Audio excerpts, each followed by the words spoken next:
ಆ ಬುಕ್ ಮೈ ಶೋ ಅನ್ನೋ ಒಂದು ಆ್ಯಪೇ ಹ್ಯಾಂಗ್ ಆಯಿತು ಅಂತೆಲ್ಲ ಸುದ್ದಿ ಕೇಳ್ಪಟ್ಟೆ.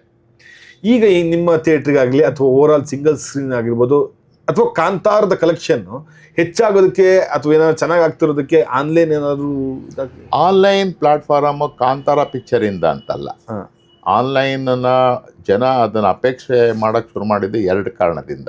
ಒಂದು, ಕೇಂದ್ರ ಸರ್ಕಾರ ಜಾರಿಗೆ ತಂದ ಕ್ಯಾಶ್ ಟ್ರಾನ್ಸಾಕ್ಷನ್ಸ್ ಕಮ್ಮಿ ಮಾಡಬೇಕು, ಕಾರ್ಡ್ ಟ್ರಾನ್ಸಾಕ್ಷನ್ಸ್ ಬೇಕು ಅಂತ ಹೇಳಿದಾಗಲೇ ಈ ಕಾರ್ಡ್ಗಳ ಪ್ರವೃತ್ತಿಗಳು ಜಾಸ್ತಿ ಆಯಿತು ಎಲ್ಲರ ಮೊಬೈಲಲ್ಲೂ ಸಹ. ಸೊ ಪೇಟಿಎಮ್ಮು ಇದು ಬೇರೆ ಬೇರೆ ಥರ ಗೂಗಲ್ ಪೇ ಇಲ್ಲಿ ಟ್ರಾನ್ಸಾಕ್ಷನ್ ಸ್ಟಾರ್ಟ್ ಆಯಿತು. ನಂಬರ್ 1. ನಂಬರ್ 2, ಕೋವಿಡ್ ಬಂದಾಗ ಸರ್ಕಾರದೊಂದು ನಿಯಮ ಬಂತು, ಏನಂದರೆ ಆದಷ್ಟು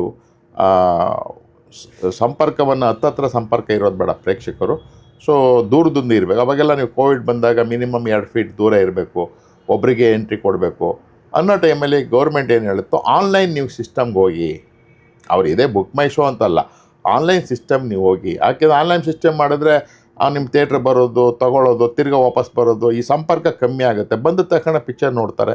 ಅವಾಗೇನಾಯಿತು, ಒಂದು ಸೀಟ್ ಬಿಟ್ಟು ಒಂದು ಸೀಟ್ ಕೂತ್ಕೊಬೇಕು, ಈ ರೀತಿ ಗೈಡ್ಲೈನ್ಸ್ ಎಲ್ಲ ಏನು ಕೊಟ್ಟರಲ್ಲ, ಆ ಸಂದರ್ಭದಲ್ಲಿ ಆನ್ಲೈನ್ಗೆ ಜನ ಅಡಿಕ್ಟ್ ಆದರು.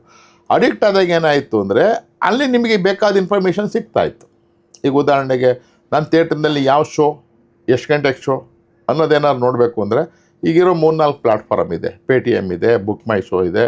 ಈ ಥರ ಪ್ಲಾಟ್ಫಾರಮ್ಗಳಿಗೆ ನೀವು ಹೋದರೆ ಇಮಿಡಿಯೇಟಾಗಿ ನಿಮಗೆ ಈವನ್ ಬೇಡ ನನ್ನ ಥಿಯೇಟ್ರದ್ದು ವೀರೇಶ ಸಿನಿಮಾ ಅಂತೇಳಿ ನೀವು ಬುಕ್ಕಿಂಗ್ ಅಂತ ಹೋದ್ರೆ ನಾನು ಯಾವುದಕ್ಕೆ ಅಗ್ರಿಮೆಂಟ್ ಮಾಡಿರ್ತೀನಿ ಬುಕ್ ಮೈ ಶೋಗೋ ಪೇಟಿಎಮ್ಗೋ, ಅದು ಆಟೋಮೆಟಿಕಾಗಿ ಹೋಗ್ಬಿಡುತ್ತೆ ಅಲ್ಲಿಗೆ ಆನ್ಲೈನಲ್ಲಿ.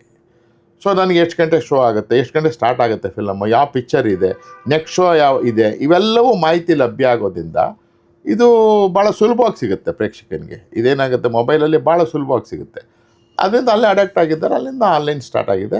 ಈ ಪಿಕ್ಚರಲ್ಲಿ ಆನ್ಲೈನಲ್ಲಿ ಇದೊಂದು ಸ್ವಲ್ಪ ಕ್ಯೂರಿಯಾಸಿಟಿನೂ ಜಾಸ್ತಿ ಇತ್ತು, ನಾನು ನೋಡಲೇಬೇಕು, ನನ್ನ ಟಿಕೆಟ್ ಬೇಕು ಅನ್ನೋ ಒಂದು ಅಭಿಲಾಷೆ ಜಾಸ್ತಿ ಇತ್ತು.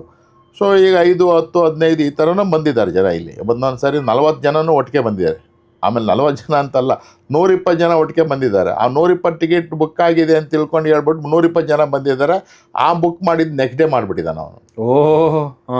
ಈ 2ನೇ ದಿನಕ್ಕೆ ಆಗಿದ್ದಾವ ಅಂತಾರ, ಈ ನೆಕ್ಸ್ಟ್ ಡೇ ಮಾಡಿಬಿಟ್ಟಿದ್ದಾನೆ. ಮೊದಲನೇ ದಿನ 120 ಜನ ಬಂದುಬಿಟ್ಟಿದ್ದಾರೆ, ಬಂದೇ ಬಿಟ್ಟಿದ್ದಾರೆ ಇಲ್ಲಿಗೆ. ಅವನು ನೆಕ್ಸ್ಟ್ ಡೇ ಹೇಳೋದು ಬದಲು ಏನೋ ಹೇಳ್ಬಿಟ್ಟಿದ್ದಾನೆ, ಅವ್ನು ಬಂದಿದ್ದಾರೆ ಇಲ್ಲಿ. ಅದೊಂದು ಇದಾಯಿತು. ಕೊನೆಗೆ ನೆಕ್ಸ್ಟ್ ಡೇ ಅಂತೇಳಿ ವಾಪಸ್ ಹೋಗ್ಬೇಕಲ್ಲ ಪಾಪ ಬಂದವರು.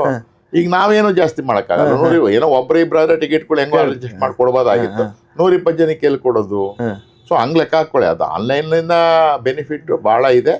ಆನ್ಲೈನಿಂದ ನಮ್ಮಲ್ಲಿ ಟಿಕೆಟು ಜಾಸ್ತಿ ಆಗಿದೆ. ನನಗೆ ಇವತ್ತು ಟಿಕೆಟ್ ಕನ್ಫರ್ಮ್ ಆಗಿಬಿಡುತ್ತಲ್ಲ.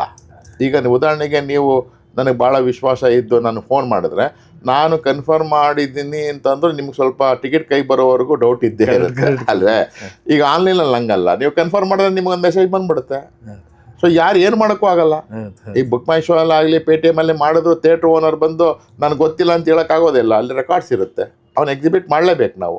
ಅದರಿಂದ ಆನ್ಲೈನ್ ಆ ರೀತಿ ಬಂತು 2 ವಿಧದಲ್ಲಿ. ಒಂದು ಕೋವಿಡ್ ಸಂದರ್ಭದಲ್ಲಿ, ಮತ್ತೊಂದು ಸೆಂಟ್ರಲ್ ಗೌರ್ಮೆಂಟು ಕ್ಯಾಶ್ ಟ್ರಾನ್ಸಾಕ್ಷನ್ ಕಮ್ಮಿ ಮಾಡಿ ಅಂತ ಅನ್ನುವಾಗ ಅದು. ಈಗಲೂ ನಮಗೆ ಕ್ಯಾಶ್ ಸಿಗೋದೇ ಇಲ್ಲ. ಈಗ ನಮಗೇನಾದ್ರು ಚೇಂಜ್ಗಳು ಕೊಡಬೇಕಾದ್ರೆ ನಾವೇ ತೊಗೊಂಬಂದು ಮಡಿಕೊಳ್ಬೇಕು. ಈಗ ನಮಗೆಲ್ಲ ₹5 ಕೊಡಿ, 10 ಕೊಡಿ, ನಾವು ತೊಗೊಂಬಂದು ಮಡಿಕೊಳ್ಬೇಕು. ಮತ್ತೇನಾಗ್ತಿತ್ತು, ನಮ್ಮಿಂದ ತೊಗೊಳ್ಳೋಕೆ ಭಾಳಷ್ಟು ಜನ ಈ ಚಿಲ್ಲರೆ ವ್ಯಾಪಾರದವ್ರು ಬರ್ತಾಯಿದ್ರು, ನಮ್ಗೆ ಚೇಂಜ್ ಕೊಡಿ. ಈಗ ನಾವು ಅವ್ರ ಹತ್ರ ಹೋಗಿ ಚೇಂಜ್ ಕೊಡಿ ಅಂತ ಇಸ್ಕೊಂಬರ್ತಾಯಿದ್ವಿ. ಕಾಲ ಬದಲಾವಣೆ.